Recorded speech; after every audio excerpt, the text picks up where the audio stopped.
एकनाथ महाराजांचा 4 चरणाचा आणि दत्तप्रभूंचा जन्म कोणत्या दिवशी, कोणत्या तिथीला, कोणत्या नक्षत्रावर झाला होता आणि कुणाच्या पोटी झाला होता याचं सविस्तर वर्णन करून देणारा अभंग आहे. विठ्ठल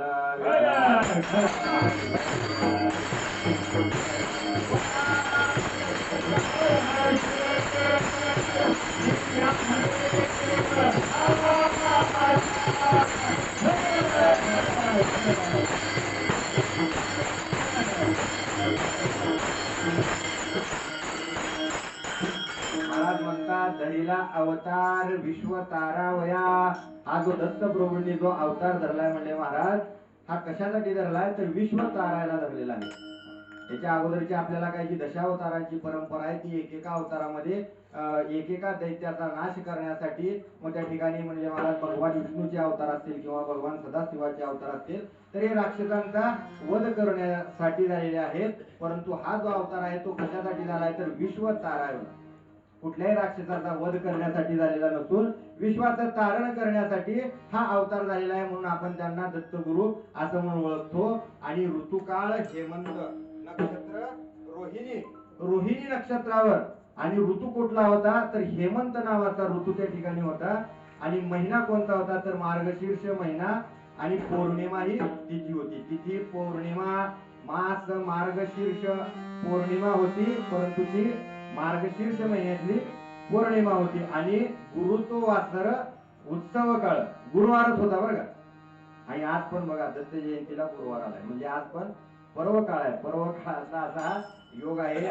आणि अशा या गुरुवारच्या आणि दत्त जयंतीच्या पर्व काळावर आजच्या सेवेची प्रस्तावना करतो आमचे परमस्नेही आणि विद्यापीठातील आमचे म्हणले महाराज प्रशासनिक गुरु म्हणायला हरकत नाही, कारण त्यांनीच आम्हाला आमची जॉईनिंग करून सरांच्या हातावरच होती.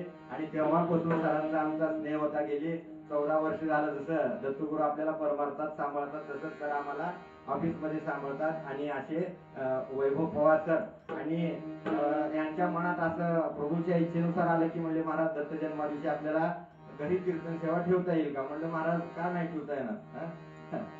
सत्य संकल्पाचा दाता नारायण, सर्व करी पूर्ण मनोरथ, सगळ्यांचे मनोरथ पूर्ण करण्याचा वसा कोण घेतलाय भगवान परमात्म्याने केलाय. फक्त आपण त्या ठिकाणी आपल्या बुद्धीवर स्थिर झालं की आपला त्या ठिकाणी संकल्प पूर्ण जातो. आणि आज त्यांच्या मनातला संकल्प या ठिकाणी आपण सगळे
मनोरथ पूर्ण करी देवा केशवा माधवा नारायणा. असा आपले जे मनोरथ आहेत ते आपण भगवंताला सांगितले पाहिजेत. आणि ते आपण जर भगवंताच्या ठिकाणी प्रगट केले तर ते मनोरथ पूर्ण करण्याची जबाबदारी भगवंताची आहे. त्याप्रमाणे सरांच्या मनात आलं आणि आज त्याच्या भगवान परमात्म्याचा अनुग्रह झाला आणि आपण सगळे या ठिकाणी जमलो आणि हरिनामाचा या ठिकाणी हरिजागर होत आहे. तर सांगायचं तात्पर्य काय, एका जनार्दनी पूर्ण अवतार निर्गुण निराकार आकारले. हा जो दत्त भगवंताचा अवतार आहे हा कसा आहे की हे निर्गुणच नाही, निर्गुण आहेत आणि निराकारी आहेत, परंतु ते आपल्यासाठी सगुण झाले. आला नावा रूपा तुका म्हणे झाला सोपा. नाव रूपाला काय येतात भगवान परमात्मा, तर आपल्याला सोपं जावं म्हणून नाव रूपाला येतात. नाहीतर मग बाकीचे संप्रदाय बघतो आता त्यांना त्या ठिकाणी देवाचं त्यांना म्हणजे आकारच नाही, आणि आकार नसताना देखील देवाच्या नावानं टाहो फोडणारे पण संप्रदाय आहेत, पण त्यांच्या देवाला आकार नाही, नाव नाही, का नाही. परंतु आपल्या देवाला नाव पण आहे, आकार आहे. ते आता आपल्याला पूर्ण सगळी भक्ती करता येते, त्याला आपल्याला अभिषेक करता येतो, त्याला आपल्याला गंध लावता येतो, उदबत्ती ओवाळता येते, त्याला आपल्याला नैवेद्य भरवता येतो. कशासाठी सांगितले, कशासाठी करून दिले, आपल्या उद्धारासाठी दिले, की आपला काही वेळ सत्कर्मामध्ये जावा, आपला काही वेळ भगवंताच्या समोर जावा. कशासाठी जावा, कारण आपण जेव्हा भगवान परमात्म्याची पूजा करत असतो तेव्हा थोड्या वेळासाठी आपलं डोकं कसं असतं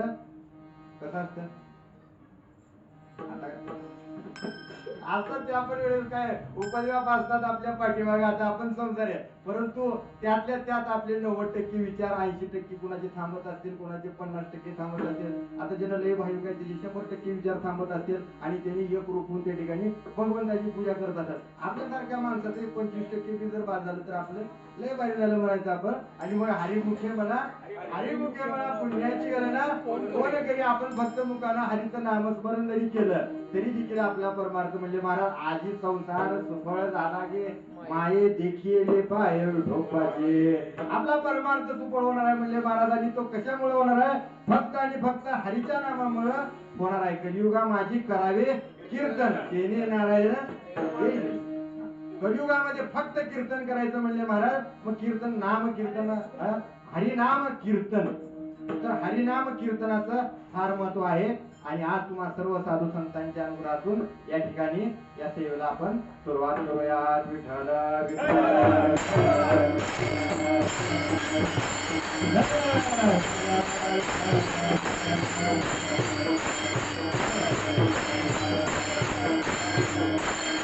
म्हणतात धनीला अवतार विश्व तारावया अत्रीची अनुसया गरोदर. तर म्हणजे महाराज हा अवतार धरला दत्तगुरूंनी, आणि तो कशासाठी धरला, विश्व तारायला धरला. बाकीच्या अवतारामध्ये कसं भक्ता राखे पायापाशी दुर्जनाची संहारी, भक्तांना पायापाशी राखायचा, दुर्जनाचा संहार करायचा. परंतु या अवतारामध्ये म्हणजे महाराज दुर्जनांना देखील म्हणजे महाराज सज्जन करणारा हा अवतार आहे. जसं माऊलीने सांगितलं, दुरितांचे तिमिर जावो विश्व स्वधर्म सूर्य पाहो, जो जे वांछिल तो त्याला हो. म्हणजे दुरित असणाऱ्या माणसांचं म्हणजे महाराज सज्जन करण्याचं काम जसं माऊलींचं आहे म्हणजे महाराज, त्याप्रमाणे हेच काम दत्त महाराजांचं आहे. म्हणून दत्तांना जरी आपण योगी म्हणत असलो, माऊली म्हणते आपल्याला योगिया दुर्लभ होम्या देखील साधनी, पाहता पाहता मना न पुरे धनी. योगी असणारा आणि दुर्लभ म्हणजे जो सहजासहजी भेटत नाही असा योगी मी पाहिला, आणि ते पाहिल्यामुळं माझ्या मनाला काय झालं, आनंद झाला. मग हे योगी होते ते कोण होते, अनंत वेशे अनंत रूपे देखील म्यासाठी बाप रखुमा देवरू गुण वाहिली कशी. त्यांना रूपच नव्हतं म्हणजे महाराज, त्याच्यामुळे ते अनंत रूपाने त्यांनी मला दर्शन दिलं. आणि अशी योगी कोण आहेत, तर अशी योगी एकच आहेत म्हणजे महाराज. कोण आहेत, तर ते म्हणजे दत्तप्रभू. ज्ञान देवाचे अंतरी दत्तात्रय योगिया. ज्ञानेश्वर महाराजांचा दत्तप्रभूवरला सुप्रसिद्ध अभंग आहे म्हणजे महाराज, पहिलं मेरूच्या शिखरी एक योगी निराकारी, मुद्रा लावणी खेचरी प्राणायामी बैसला. दत्त महाराज कुठं बसलेत, मेरूच्या शिखराच्या पलीकडे. आता आपल्याला मेरूचं जर शिखर हुडकायचं म्हटलं तर त्या लोकात सापडत नाही बरं का म्हणजे. आणि आपलं कसं झालंय, त्या लोकांची सापडत नाही ती नाहीच म्हणायचं. आपलं विज्ञानाचं युग असल्यामुळं आपण सगळे म्हणतो की ह्या लोकात सापडत नाही म्हणले की नाही. आता लोकाला ह्या लोकातलं सोडून द्यावं. लोकाला सध्या कसं आहे, आपल्या आपल्या घरातलं आपल्या देहापुरतं जरी झालं तर बांधलं. शेजारच्याच काय झालं बघायला सवड नाही किंवा जायचं नाही म्हणजे महाराज. परंतु आपला जो वारकरी संप्रदाय हा काय कोण्याही जीवाचा न गडो मत्सर वर्म सर्वेश्वर पूजनाचे, सगळ्या जीवाचं कल्याण व्हावं किंवा सगळ्या जीवाचं कल्याण करून देणारा हा वारकरी संप्रदाय. म्हणून म्हणले महाराज ज्ञानेश्वर महाराजांनी आपल्याला काय देणं मागितलं, आता विश्वात्मके येणे वाक्यज्ञ शोषावे तो शोणी मद द्यावे पसाय दाणे ही जी ज्ञानेश्वरी सांगितली म्हणजे महाराज ती एका संप्रदायासाठी एका धर्मासाठी किंवा एका याच्यासाठी कशासाठी सांगितली का नाही, विश्वासाठी विश्वाच्या जगाच्या कल्याणा संतांच्या विभूती देह कष्टविती परोपकार जगाच्या कल्याणासाठी या संतांच्या विभूती अवतीर्ण होतात आणि तेच अवतीर्ण दत्त महाराज देखील म्हणले महाराज जगाच्या कल्याणासाठी अवतीर्ण झाले ते अभंगाच्या पहिल्या चरणात सांगतात. धरीला अवतार विश्वतारावया आत्रीची अनुसया गरोदर. आपल्याला कसं झाले महाराज मोबाईल सगळ्याच फायदा झालाय का? मोबाईलला नुकसान होतच नाही पण आमचं झाले की कीर्तनकार लोकांना कसं झालं आता आम्हाला जर एखादा पाठातला अभंग नसला की लय आवड होते मोबाईलवर काढून द्यावं लागते. त्याच्यामुळे आधी कसं होतं जुने माणसं पाठांतर एवढं होतं त्यांचं की आम्हाला त्यांच्यासमोर कीर्तन करायला लाज वाटायची. एवढं पाठांतर एखादा शब्द उच्चारला की प्रमाण चाल. आता सगळ्या म्हणजे मला चित्रपटाच्या गाण्यावर निम्यातच आहे तुम्ही जुने लोक सोडलं तर इथलं सांगत नाही त्याच्यामुळे काय काळजी करू नका. तर चित्रपटाच्या गाण्यावर चालली आणि मोबाईलवर अभंग काढूनच ते म्हणायचं मग एखादा पाठातला अभंग नसला की मग अवघड होते म्हणजे महाराज मागणी ते एक तुझं प्रती आहे आज देखील अभंग पाठ नाही लोकांना मग अवघड वाटते आपल्याला. असं सांगायचं तात्पर्य ते की वरचेवर काळानुरूप काय काय गोष्टी बदलणार आहेत आणि काळानुरूप बदलणारा आपल्या पण संप्रदाय थोडा बदल झाला. जगामध्ये सांगायचं झालं तर म्हणजे महाराज वेगवेगळे संप्रदाय आहेत. कित्येक संप्रदाय आहेत काय म्हणजे महाराज संप्रदाय 100 वर्ष चालतात काय 500 वर्ष चालतात काय म्हणजे महाराज 1000 वर्ष चालतात मग बंद पडतात. कुठलं म्हणजे महाराज काय सांगता येत नाही संप्रदायाचं कधी चालू झाला होता कधी बंद पडला सांगता येत नाही म्हणजे महाराज. तर असा संप्रदाय नाहीत म्हणजे महाराज परंतु वैदिक कालापासून जे काय 5 संप्रदाय आपले आहेत म्हणजे महाराज त्याच्यापैकी म्हणजे महाराज सौर संप्रदाय गाणपत्य संप्रदाय वैष्णव संप्रदाय शैव संप्रदाय आणि शाक्त संप्रदाय. शौर्य म्हणजे काय म्हणजे महाराज सूर्यापासून चालणारा, गाणपत्य म्हणजे गणपतीपासून चालणारा, वैष्णव म्हणजे विष्णूला प्रमाण मानणारा विष्णू भगवंताला आराधना करणारा, शैव संप्रदाय भगवान रुद्राला किंवा सदाशिवाला मानणारा, शाक्त संप्रदाय हा जो देवी शक्तीला आदिमातेला मानणारा. तर हे जे 5 संप्रदाय आहेत म्हणजे महाराज कालांतराने ह्याच्यात पण म्हणजे महाराज वेगवेगळे संप्रदाय त्या ठिकाणी येत गेले आणि आपला जो आहे तो भागवत संप्रदाय ज्ञानेश्वर महाराज ज्ञानदेवी रचिला पाया उभारिले देवालय हा भागवत संप्रदाय आपण याला म्हणतो. परंतु याच्यामध्ये म्हणजे महाराज 4 उपसंप्रदाय सांगता येतात. त्यापैकी म्हणजे महाराज स्वरूप संप्रदाय, प्रकाश संप्रदाय, आनंद संप्रदाय आणि चैतन्य संप्रदाय. चैतन्य संप्रदायाचं सगळ्यांना पाठ आहे बाबाजी चैतन्य केशव चैतन्य. त्या चैतन्य संप्रदाय जगद्गुरु तुकोबारायाकडून आपल्या या ठिकाणी भागवत संप्रदायामध्ये आला. आणि ज्ञानेश्वर महाराजांचा संप्रदाय कुठला होता म्हणजे महाराज आनंद सत्य ज्ञानानंद गगनाचे प्रावरण नाही रूप गुण वर्णले दे. तो हरी श्री हरी पाहिला डोळे भरी पाहता पाणी दुरी सारोनिया अवघे त्रैलोक्य आनंदाचे आता चरणी जगन्नाथा चित्त केले. आनंद संप्रदाय तो स्वतः आनंदाची या सगळ्या जगाला उलगडी करून अवघाची संसार सुखाचा करेल आनंदे भरीन लोकी. माऊलीने संप्रदाय सांगितलं या अभंगामध्ये ज्ञानेश्वर महाराजांनी त्यांचा संप्रदाय सांगितला. सगळा संसार जो आहे तो सुखाचा करेल आणि मी आनंदानं या 3 लोकात भरून उरेल. तुकी तुकला तुका विश्वी भरोनी उरला लोका. विश्वामध्ये देखील भरून उरले. कोण उरले? जगद्गुरु संत तुकोबाराय. आणि अशा या साधू संतांचा आपला हा संप्रदाय आहे. त्यापैकी म्हणजे महाराज जो काय म्हणजे महाराज प्रकाश संप्रदाय जो आहे तो नाथ महाराजांनी आता ज्यांचा सेवेसाठी आपण अभंग निवडलेला आहे त्यांच्याकडून आपल्याला या दत्त संप्रदायाची दीक्षा आपल्याला भागवत संप्रदायाला मिळाली म्हणजे महाराज. नवनाथांचा जो संप्रदाय आहे तो स्वरूप संप्रदाय. नवनाथ हे फक्त स्वरूपावर आदिनाथ उमा बीज प्रगटिले मच्छिंद्राला धरले सहजिते. हा बीज संप्रदाय म्हणजे याला प्रकाश संप्रदाय म्हणतात. बिंब तरी बचके एवढे परी प्रकाशात त्रैलोक्य थोकडे. ज्ञानेश्वरी मध्ये सांगते सूर्याचं बिंब किती असतं बचकेत म्हणजे आपल्या हातामध्ये मावले एवढं दिसतं आपल्याला लांबून परंतु ते प्रकाशानं सगळ्या त्रैलोक्याला वापून टाकतं. त्याप्रमाणे नवनाथांचा जो काय संप्रदाय आहे तो आदिनाथ म्हणजे शिव भगवान आणि त्यांच्याकडून हा मत्स्येंद्रनाथाला मत्स्येंद्रनाथाकडून गहिनीनाथाला आणि मग गहिनी प्रसादे निवृत्ती जातात ज्ञानदेवासार स्वदेवी. तर नाथ संप्रदायाकडूनच आपला हा म्हणजे महाराज वारकरी संप्रदाय त्याला आपण भागवत संप्रदाय म्हणतो. तर अशी वेगवेगळे संप्रदाय आहेत. ही संप्रदायाची तुम्हाला व्याख्या का सांगितली कारण दत्त गुरूंचा जो दत्त संप्रदाय आहे, तो संप्रदाय आपल्यात येण्याचं कारण म्हणजे संत एकनाथ महाराज त्यांच्या करवी आपल्याकडे हा संप्रदाय आलेला आहे. तर दत्त संप्रदायाचं जर मूळ जर आपण बघायला गेलो तर काय सांगितलं की म्हणले महाराज, आदि नारायण म्हणती ज्यास तो सर्वांची आदिगुरु. ज्याप्रमाणे आदिनाथ भगवान शंकर गुरु आहेत, त्याप्रमाणे आदि नारायण म्हणजे भगवान विष्णू पण दोन संप्रदायाचे गुरु आहेत. म्हणजे कुठल्या कुठल्या दोन संप्रदायाचे? एक चैतन्य संप्रदायाचे, मुख महाविष्णू चैतन्याचे, चैतन्याचं मूळ म्हणजे बाबाजी चैतन्य, केशव चैतन्य यांची जी परंपरा आली आहे विष्णू भगवान विष्णू पासून आलेली आहे. आणि त्याप्रमाणे म्हणजे महाराज दत्त संप्रदायाचं पण जे आहे ते काय आलंय, जो निर्गुण निराभास जेथोनी उद्भव केवल ब्रह्माचं आदि नारायण म्हणती ज्यास तो सर्वांची आदिगुरु. जो निर्गुण आहे, निराकार आहे, अशा भगवान विष्णूंच्या पासून जो संप्रदाय चालू झालेला आहे त्याला काय म्हणतात म्हणले महाराज, हा दत्त संप्रदाय. आणि मग म्हणले महाराज त्यांनी काय केलं तर त्यांनी ब्रह्मदेवाला त्या ठिकाणी उपदेश केला भगवान विष्णूंनी. आता तुम्ही म्हणताल महाराज ब्रह्मदेवाला उपदेश करायची काय गरज?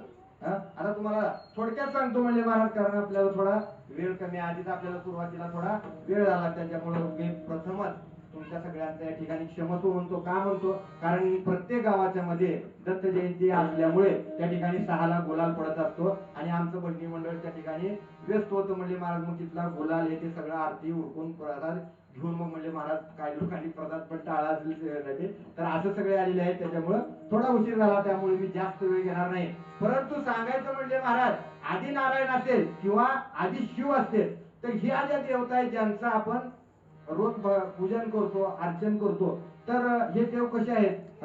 मला पण जरा उशिरा कळलं बरं का. माझे तुम्ही म्हणतात कसं काय उशिरा कळलं? लय उशिरा कळलं मला. हे मला कळायला मला लगीन करून घ्यावं लागलं तेव्हा मला कळलं, तोपर्यंत कळलं नाही. तुम्ही म्हणताल महाराज काय तर बोला तुम्ही, असं कुठं असतंय का?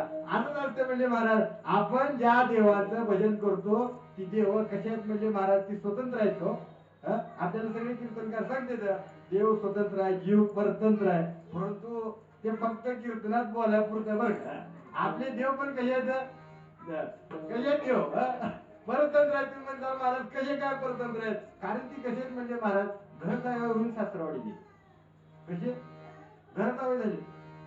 मला माहित नव्हतं म्हणजे मला लई उशिरा कळलं घर जावे प्रकार काय. मला माहित होतं पण काय करा, आपल्याला तेवढं पुण्य कमी पडलं, आपलं पुण्य कमी पडलं म्हणजे महाराज आपल्याला काय घर जावं होत आलं नाही. तुम्ही म्हणताल महाराज कसं काय? आपला जो आदि नारायण ज्याला म्हणतो आपण विष्णू, तो कुठं राहतो?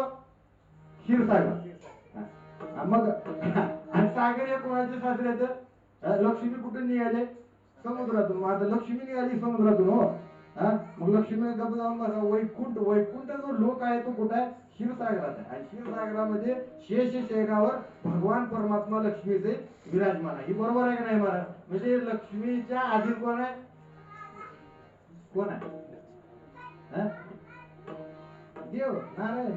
आपल्याला वाटतंय त्यांना नाही आजीत म्हणून. आता जी घर जाव आहे ती माणूस कसं त्या ठिकाणी बायकोच्या विरोधात आहे, जात नाही. हो तुम्हाला किती वाटलं तरी जात नाही. आणि दुसरं सांगायचं म्हणजे महाराज आपला शिव सदाशिव परमात्मा, हा सदाशिव परमात्मा तुम्ही म्हणता ही कसं काय करता त्याला महाराज? तुम्ही काही बी सांगालो, काही बी नाही सांगत म्हणजे महाराज. आपली जी पार्वती माता आहे ती हिमालयाची कन्या. आणि कैलास लोक कुठे आहे? कैलास लोक, आपण कैलास पर्वत जातो का नाही? कैलास मानस सरोवराची यात्रा करायला कुठे आहे ती? कैलास लोक इथंच आहे हिमालयात. त्या कैलासाच्या शिखरावरून अजून विमान ह्याकडचं त्याकडला जात नाही म्हणून, किंवा त्याच्यापेक्षा उंच असलेलं ते एव्हरेस्ट शिखर चढले, माउंट आबू शिखर चढले, सगळे शिखर चढले, पण त्या कैलासावरती भगवान शिव परमात्म्याचं काय मायाजाल आहे आपल्याला माहित नाही. परंतु कुठलाही गिर्यारोहक कैलास पर्वतावर चढू शकत नाही.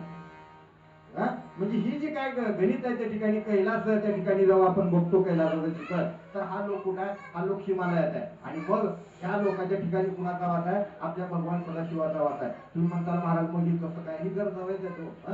आणि एवढे बायकोचे अधीन आहेत की तुम्हाला आता खोटं वाटेल. आजची जी दत्त जन्माची कथा आपल्याला पुढे ऐकायची आहे ती कुणामुळे झाली? ह्याच्या बायकांनी ह्यांना सांगितलं. काय सांगितलं म्हणजे महाराज तुम्ही जावा. कुठं जायचं? काय नाही, आत्रीच्या आश्रमात जायचं. अनाथीच्या आश्रमात जाऊन काय करायचं? काय करायचं नाही म्हणजे महाराज, अनुसूया मातेचं पातिव्रत्य भंग करायचं. आता ही कोण कुणाला सांगितलं? लक्ष्मीनं विष्णूनं, पार्वतीनं महादेवाला. मग आता ह्याला आपण देव म्हणतो का नाही? ह्यानी म्हणायला पाहिजे का नाही असं कसं? असं कसं शक्य आहे?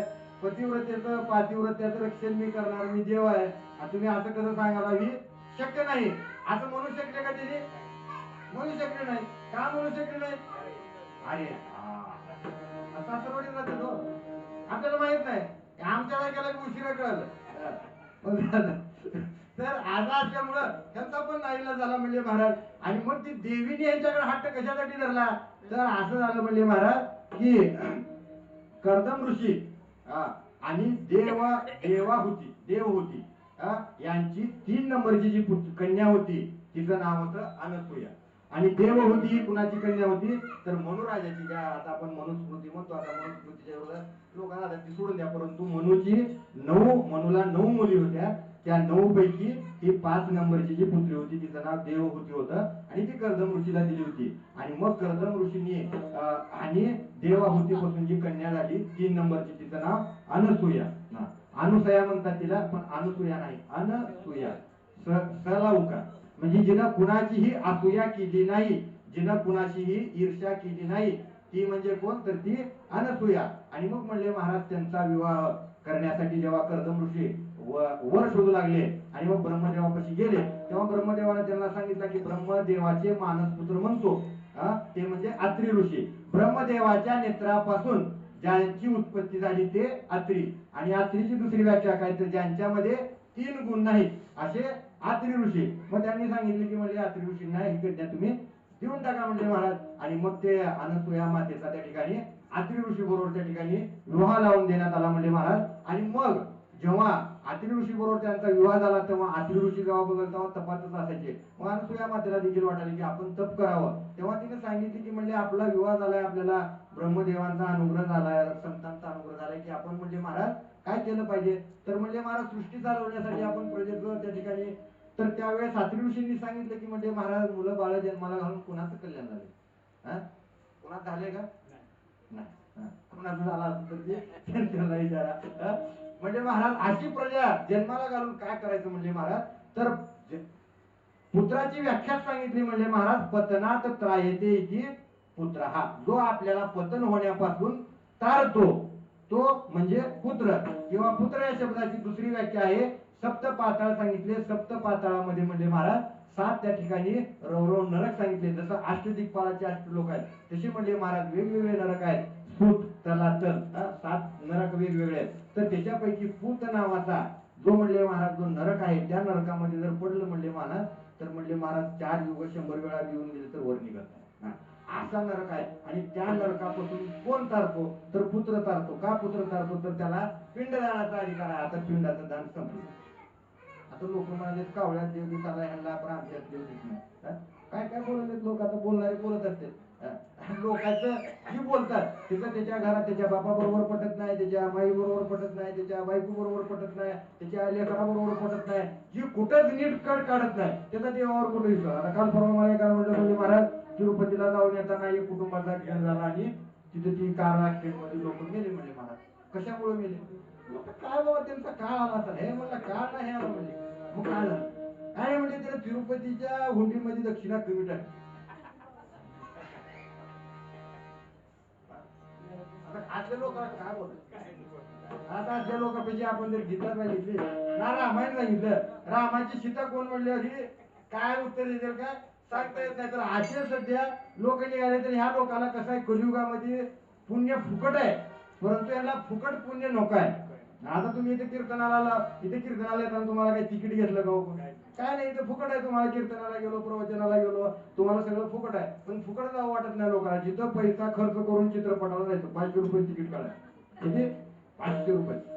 आणि मग चित्रपट बघायचा. आणि ते बघून काय पदरात पुण्य आहे का? चित्रपट बघितल्यानं पुण्य मिळतं नाही. पण तिथं जाणार तिथं जाणार म्हणजे पुण्य रंक झाले बळी, पाप बळी झाले आणि पुण्यही त्याचा सेवक झालाय. असं आजच्या या कलियुगात आहे म्हणजे महाराज. आणि देवावरचा विश्वास कमी होत चाललाय. मग त्यावेळेस अत्री ऋषीने सांगितले की अशी मुलं जन्माला घालून आपण काय करायचं? म्हणजे आपल्याला मुलं पण संतती काय केली पाहिजे? आपल्याला तारण करणारी किंवा पुत्र व्हावा याचा गुंडा ज्याचा 3 लोकी झेंडा 3 लोकांमध्ये झेंडा व्हावा असा पुत्र व्हावा लागल. मग अनुसूया मातेने म्हटली महाराज त्याच्यासाठी काय करावं लागेल? त्याच्यासाठी आपल्याला तपश्चर्या करावं लागलं. आणि मग ते दोघं म्हणले महाराज कुठे गेले? वृक्ष नावाच्या पर्वतावर गेले आणि तिथं निर्विंध्या नावाची नदी वाहत होती, तिथे गेले आणि तिच्या कडेला म्हणले महाराज त्यांनी 100 वर्ष तप केलं. आता तुम्ही म्हणता महाराज 100 वर्ष कसं तप करणार?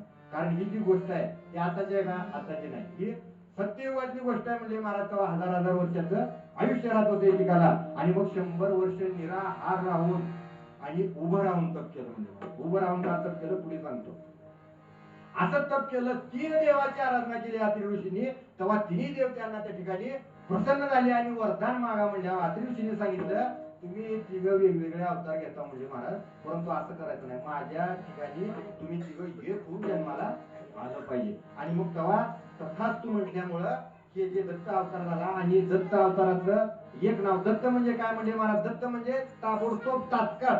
आपण काय म्हणतो? काय दत्त आल्याने आलो म्हणजे काय? तात्काळ समोर आले म्हणजे दत्त. दत्त म्हणजे अचानक, अचानकपणे जे भेट देतात, आपल्याला कसलीही पूर्वसूचना न देता कुठल्याही रूपाने जे येतात आणि आपल्या जीवनाचं काय हजारो लाखो जन्माचं कल्याण करून जातात, अशी देवता म्हणजे काय? अशी देवता म्हणजे दत्त भगवान. आणि त्याच्यामुळे म्हणजे महाराज त्यांना कुण्या स्वरूपात मागितलं? जगद्गुरु एका अभंगामध्ये त्याचं वर्णन करतात. 3 शिरे 6 हात.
अत्रि ऋषीने सांगितलं की 3 शिरे 6 हात असा होऊन तू माझ्या पुढे म्हणले महाराज.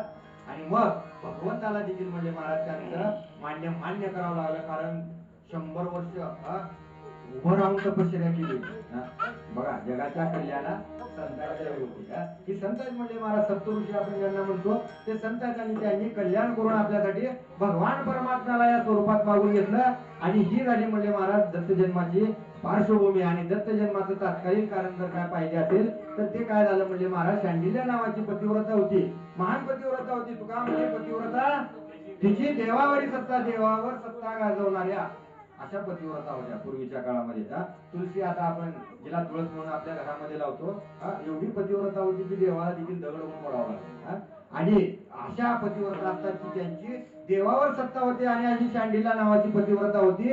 आणि तिनं काय झाली महाराज, तिची बहीण त्या ठिकाणी पतीची एवढी पूजा करायची ती बघून हिला पण आल्हाद यायचा. आणि मग तिनं म्हणली मोठ्या बहिणीला तू किती पतीची सेवा करते म्हणजे महाराज, तुझ्यासारखी पतिव्रता नाही म्हणजे महाराज, मला पण पतिव्रता व्हायचा मी काय करू?